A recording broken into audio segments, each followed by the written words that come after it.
Hey, I hope everybody's had a good week, and schoolwork hasn't been too pressing on everybody. Hasn't been too pressing on me. Just learned I don't have a calculus test today, so that's awesome. Um, but anywho,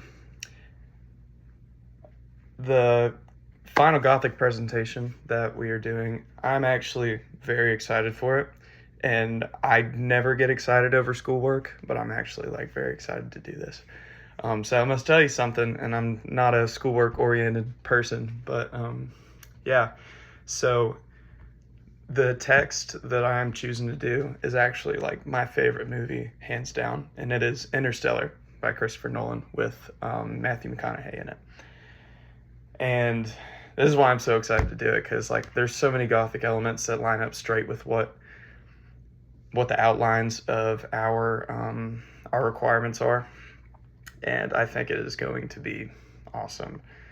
So the reason why I am picking this is because there are a lot of elements, suspenseful items, the overall story outline, the main mission of the text that goes directly in line with fear and fear of the unknown and fear of the known, problems, solutions, symbolism. Like there's so many things I can do with this movie, and it just gives me another excuse to watch it again. So I'm excited for it. But I want to lay out a couple of examples that I will be using. One of the examples is before Matthew McConaughey even goes to space or goes and sets out on his mission. His daughter is afraid of something at first, but then she is very perplexed about it. And it's about books falling off of her bookshelf, and inside of her room there are gravity anomalies that lay down different lines of dust kind of in a sequential order of I'm trying to remember that, not really language, but Morse code, that's it, that lay down in lines of Morse code. And the text ends up saying, "Don't leave." She figures it out right before Matthew McConaughey goes to space in order to do his mission. And the text says, "Don't leave." She figures it out. She is begging him not to leave, and he still goes anyways. And that scene of him driving away, crying in the truck, just like tears my heart out of my soul. So that is one prime example. But we're also going to use the same scene an hour and 30 minutes into the movie. And I don't really want to spoil it too much for anybody that wants to see it. Or if anybody that's seen it, they know exactly what I'm talking about.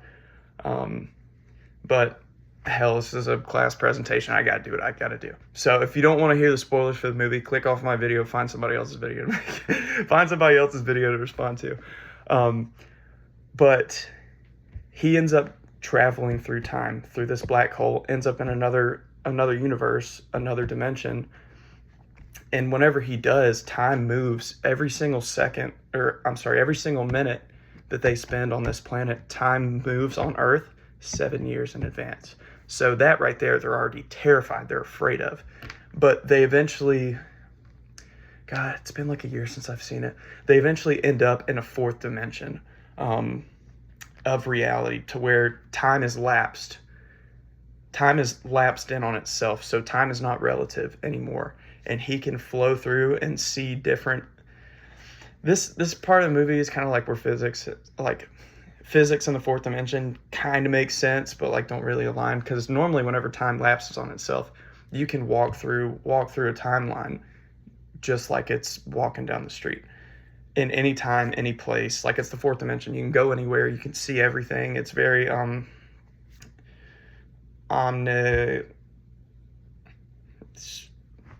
going to use the wrong omni adjective, but he ends up realizing that he is the one that is hitting the books off of the bookshelf, creating those lines in gravity anomalies and Morse code, begging him not to leave. And then he finally realizes, and he starts crying, he starts bawling, that what he has feared of is really coming true, and he is trying to save himself, and his old self doesn't go. So those two prime examples right there are why I consider this text to be Gothic, is because the fear of the unknown and then the fear of the known. You know that you're not coming home, and whenever you come home, things are not going to be the same, so you fear to go back to the home. And throughout the whole entire movie, there's multiple examples of that, and I think that's why it is going to be such a great presentation. And since I have such a passion for it, I'll be able to twist it in my own way and really make something great out of it. So thanks for coming to my TED Talk, guys. I'm very excited to do this, and I wish everybody the best of luck with their project.